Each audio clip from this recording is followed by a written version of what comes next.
ദുബൈയിലുള്ള ആൾക്കാരെ നമുക്ക് 3ആയിട്ട് തരംതിരിക്കാം. ആദ്യത്തേത് നമുക്ക് ലോ ലെവലിലുള്ള ആൾക്കാർ, അതായത് നാട്ടിലെ കടം തീർക്കാൻ വന്നിട്ട് ഇവിടെയും കടം അവിടെയും കടം അങ്ങനെയുള്ള കുറേ ആൾക്കാരുണ്ടല്ലോ, അങ്ങനത്തെ ആൾക്കാർ.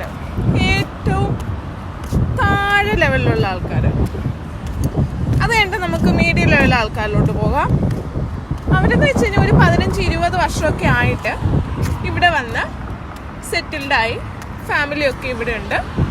നാട്ടിലും അധികം കുഴപ്പമില്ലാത്ത രീതിയിൽ വീട് കാര്യങ്ങളൊക്കെ വെച്ച്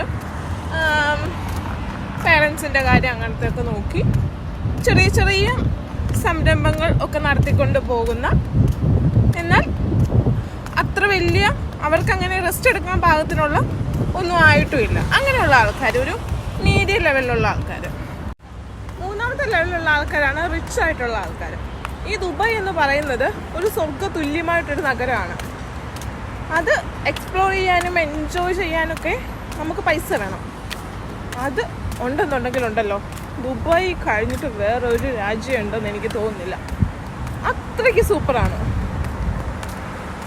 അപ്പോൾ നമ്മളുടെ ഈ ദുബായിലെ ആൾക്കാർ 3ആയിട്ട് തരംതിരിക്കാം. ഇങ്ങനെയൊക്കെ ഇതൊക്കെയാണ് എനിക്ക് തോന്നിയിട്ടുള്ളത് കേട്ടോ. എനിക്ക് തോന്നിയിട്ടുള്ള കാര്യങ്ങളാണ് ഞാൻ നിങ്ങളുമായിട്ട് ഷെയർ ചെയ്യുന്നത്. ഞാൻ ചിലപ്പോൾ തെറ്റുകൾ കാണാം. ഇതൊക്കെ ഓരോ ആൾക്കാരുടെ ഒരു കാഴ്ചപ്പാടനുസരിച്ചല്ലേ. അത്രയുള്ളൂ. Thank you. ഇഷ്ടപ്പെട്ടെങ്കിൽ ഫോളോ ചെയ്യണേ. Thank U.